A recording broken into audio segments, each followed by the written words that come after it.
নমস্কার বন্ধুরা, সবাই কেমন আছো? আশা করছি সবাই অনেক অনেক ভালো আছো। আমি অনেক ভালো আছি। ভিডিওতে সবাইকে জানাই ওয়েলকাম। তোমাদের নতুন বছর কেমন কাটলো জানিও প্রথম দিন। আগের ভিডিওতে তোমরা নিশ্চয়ই দেখেছো আমি দেখিয়েছি। এই ভিডিওতে দেখাবো আরো অন্য কিছু, বড় বাগান ছাড়াও আমাদের আরো কি কি আছে সেগুলো। চলো, সাথী ওপাশ থেকে হাঁটছে, ও আর পুজোকে সামলাতে পারছে না। তোর মেয়ে প্রচুর বদমাশি করছে। দাঁড়াও, আমরা যাচ্ছি, আমি গিয়ে নিচ্ছি। চল চল চল। গাছ অনেক শুকিয়ে গেছে, অনেক আগের গাছ তো, এগুলো টাটকা থাকলে খুব সুন্দর দেখতে লাগে। আমাদের এখানে একটু আগেই টমেটো গাছ দিয়ে দেয় যাতে দামটা ভালো পায়, সেই জন্য। অ্যাকচুয়ালি যারা চাষ করে তারা এটা জানবে, সিজনের একটু আগে দিলে। ঢেঁড়স গাছ হয়েছে। কোথায় ঢেঁড়স গাছ? কই শেষ হয়ে গেছে ঢেঁড়স গাছ? একটা মনে হয় অনেক ছিল। আমি আর ঠাকুরদা তখন ঢেঁড়স তুলতে আসছি। সবাই যে যার মতো কলা বলো যে কোনো জিনিস লুকিয়ে রাখে, কারণ আমাদের এখানটা অনেকেই চুরি করে নেয়। তো সেই জন্য অলরেডি আমার মায়ের বাগান থেকে অলরেডি কলা, চিংড়ি মাছ সমস্ত কিছু চুরি করা হয়ে গেছে। আর এখানটায় পুকুরগুলো করা গাছে জল দেওয়ার জন্য। মাঠের মাঝখানে বাগান হলে সেটা সবাই জানবে যে গাছে জল দেওয়ার কতটা প্রবলেম হয়, যাদের গ্রামে বাগান আছে তারাই জানবে। সেই জন্য করে রেখেছি। এটা কাদের গরু এটা জানি না। এই পছন্দি গাছটা ফুল এসেছে মনে হচ্ছে, আসবে কিছুদিন পরে। না, ফুল এসছে ভালোভাবে। এই তো এই গাছ ফুল এসেছে, ওই তো আমি দেখতে পেয়েছি। এই তো দেখো, এই ফুল এসছে। সজনা ফুল খেতে দারুণ লাগে।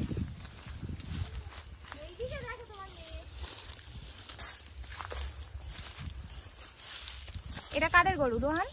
এটা ওই শিশু দাদুদের।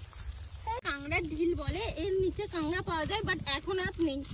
বর্ষাকালে পাওয়া যেত। গল্প করতো যে ধান কাটতে এলে প্রচুর কাংড়া পেতো, কিন্তু এখন সেটা না, কিছুই কীটনাশকের জন্য, নানান রকম কীটনাশক সার টারের জন্য আর তেমন কাঁকড়াটা প্রচুর তো এখানে প্রচুর। এইগুলো নিয়ে সেই উনান করে না? হ্যাঁ হ্যাঁ, এই মাটি নিয়ে আবার আমরা যারা উনানে রান্না করি তারা এই উনান করে। উনান করতে এই মাটি খুব কাজে লাগে, মাটির উনান। খেলা হতো এই মাঠটায় আগে, আমরা প্রচুর পরিমাণে খেলতাম ছোটবেলায়। আচ্ছা, তোমরা কি এই খেলাটা জানো? খই দই নঙ্গু, একে আমি মোটেই সামলাতে পারছি না। তো এখানে খই দই আমাদের রাস্তা আগে 2-1 বছর আগের কথা, ঠিক আছে? নাম হলো অঙ্কুশ বদর। ওই অঙ্কুশ রোহানকে একটু দেখিও না। কে দেখি বক্তৃতাটা দিচ্ছে। দেখো, আগে আমাদের এই রাস্তাটা পুরোটাই মাটির ছিল, এখন মানে পুরো রাস্তাটা জুড়েই এরকম ঢালাই করে দিয়েছে। আর পুরো রাস্তাটাই মানে দুধারে এরকম সোনাঝুরি গাছ দিয়েছে। গরমকালে এখানে এসে সবাই আমাদের খাওয়ার জন্য গাছ ভেঙে দেওয়া হয়েছে। অঙ্কুশ হালদার ভেতরে ঢুকবো না, বাট ওটা দেখাই ঠাকুরদার। ওটা না, আমি যাবো না। দেখুন, শ্বাস খাওয়ার জন্য অঙ্কুশ হালদার গাছ ভেঙে, বাট আমি আমার দাদু তাই জন্য আমরা যাচ্ছি না এখন। পুচুকে নিয়ে আসি, সেই জন্য ওখানটায় আমার দাদুর সমাধি দিয়েছে। দাদুর বাগানে দাদু ওখানে থাকতে হবে। শ্বাস খাওয়ার জন্য অঙ্কুশ হালদার গাছ ভেঙে, বাট আমি আমার দাদু তাই জন্য আমরা যাচ্ছি না এখন। পুচুকে নিয়ে আসি, সেই জন্য ওখানটায় আমার দাদুর সমাধি দিয়েছে। দাদুর বাগানে দাদু ওখানে থাকতে হবে।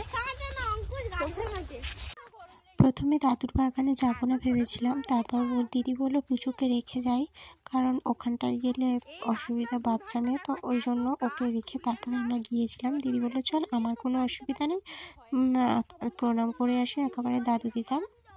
দুটো ধারই গাছে ভর্তি, আর এখানে একটা জাম গাছ আছে। দেখো, ছোটবেলায় এটা আরো একটু ছোট ছিল, তখন আমরা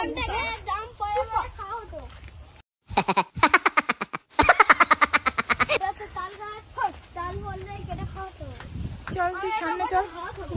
এখানটা একটা আমার দাদু, মানে এটা আমাদের বাবাদের সবার ভাগ আছে। তো আগে যেগুলো দেখালাম সেগুলো আমার বাবাদের, কিন্তু এখানটায় এই মাঠ, এই বাগানে সবার ভাগ আছে। আমার বাবারা 4 ভাই, তো সবারই ভাগ আছে এখানটায়। আর এখানটায় একটা সবেদা গাছ, এখানটায় গাছ পুরো ভর্তি। আর ওখানটায় আমার দাদু দিদার সমাধি দেওয়া হয়েছিল। এখানে আগে ওনারা থাকতো, এখানে একটা ঘর ছিল, সেখানে ওনারা থাকতো। তো ওনারা মারা যাওয়ার পরে ঠাকুমার এখানে সমাধি দেওয়া হয়নি, এখানে শুধু আমার দাদুর সমাধিটা দেওয়া হয়েছে। আর পাশে ওটা ঠাকুমার ফটো দিয়ে সমাধিটা বানানো হয়েছে। আমার দাদুরা ছিল সাধু বৈষ্ণব যেটা বলে, তো সেই জন্য ওনাদেরকে এখানে সমাধি দেওয়া হয়েছিল। তো এখানটায় একটা সবেদা গাছ আছে, এখানে প্রচুর সবেদা হয়। এখানটা এখন না দাদু মারা যাওয়ার পর থেকে সেই থেকে আর সবেদাটা তেমন হয় না, আর গাছের প্রচুর আওতায়ও এসে গিয়ে আর সবেদা বাগানটা সবেদা হয় শুধু গাছ আর গাছ। গ্রাম মানেই তো এখানে আর জাম হয় এই গাছ। আর এখানে এসে ওরা দুজন একটা ছিপ নিয়ে প্রচুর মারামারি করছিল। ওরা একটু কিছু হলে দুজন দুজনকে ছেড়ে থাকতেও পারে না, আবার দুজন দুজনের সাথে প্রচুর মারামারিও করে। এই দেখো এখানটায় ছিপটা নিয়ে প্রচুর মারামারি করছে। আমাদের এখানে চলতি ভাষায় ছিপ বলে, তোমাদের ওখানে কি বলে জানিও। বড়শিও অনেকে বলে, বাট ছিপটা বেশি প্রচলিত। প্রচন্ড হাওয়া দিচ্ছে, এবারে একটু শান্তি লাগছে, তখন প্রচন্ড গরম লাগছিল। এই পাশটা এমনি প্রচন্ড হাওয়া দেয়, কারণ গরমকালে শান্তি। গরমকালে আমরা এখানটা আগে এসে বসতাম, বাট এত গাছপালা ছিল না, এখন প্রচুর গাছ। দেখো রাস্তার দুধারে শুধু গাছ আর গাছ। সোনাঝুরি এই গাছটাই বেশি, এই সোনাঝুরি গাছটাই বেশি। তো এবারে ওরা দুজনে বদমাশি করে এই বাড়ি পাটি মারবো, চলো। আগে এটাকে গাদা বলা হয়, খড়ের গাদা, বা অনেকে গোলা বলে শুনেছি এখন, বাট আমাদের এখানটায় খড়ের গাদা বলা হয়। এখানটা আমাদের এখানটা প্রায় দেখা যায় না, কারণ সবাই বেশিরভাগ মেশিনে কেটে সেই ধানগুলোই করছে। কিন্তু এখানটায় এই পাশের দিকে দেখলাম, আমাদের গ্রামের দিকে এখানটায় সবাই ধানের গাদা দিয়েছে।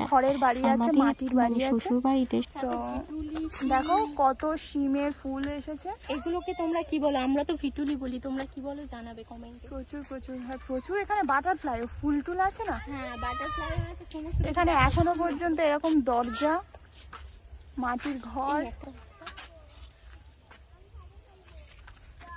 আমাদের ওখানে কেউ না চাষ করলেও যদি কেউ কারোর কাছে চায় যে আমাকে এক টুকরো পুঁই শাক ডাল বা কিছু দিতে, সবাই নিজে থেকেই দিয়ে দেয়।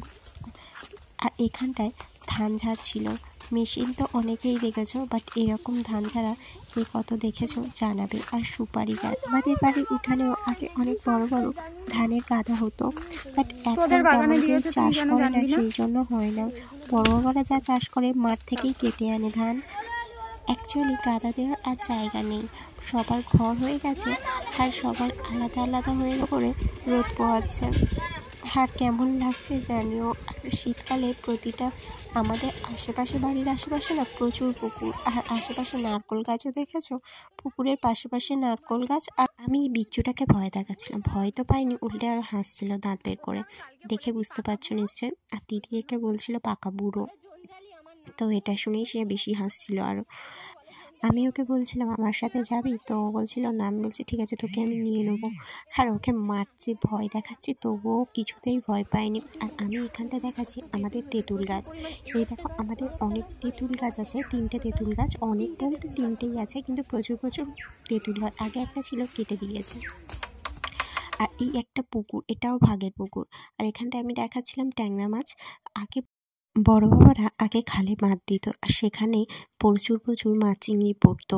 এগুলো তো কেনা, বাবা তো বাজার থেকে কিনে এনেছে। আর চিংড়িগুলো সবগুলোই কেনা, কিন্তু আগে এরকম চিংড়ি আমাদের পুকুরে পড়তো। এখন চোরের উৎপাতে আর ফেলা হয় না, আর না। আর আমাদের কলা গাছে দেখেছো কলা কত হয়েছিল। আর বাবা আবারও কলা বাড়িতে এনেছে। আমাদের কলাটা বিক্রি করা হয় না, শুধুমাত্র খাওয়ার জন্য। আর দেখতে পাচ্ছ কত কলা, কাঁচকলা, নানান রকম কলা, পাকা কলা, সমস্ত কিছুই আছে। আচ্ছা, কলার গাছ কেটে যেই থোড় হয়, সেই থোড় কে কে খাও আমাকে জানিও। এই থোড়গুলোই খাওয়া হয়, তোমাদের কে কে খাও জানিও। এগুলো খেতে চচ্চড়ি কেমন লাগে কিছু করে খাই, বাট আমরা বেশি চচ্চড়ি করে খাই। সাবস্ক্রাইব করে পাশে থেকো। চলো দেখা হচ্ছে নেক্সট ভিডিওতে।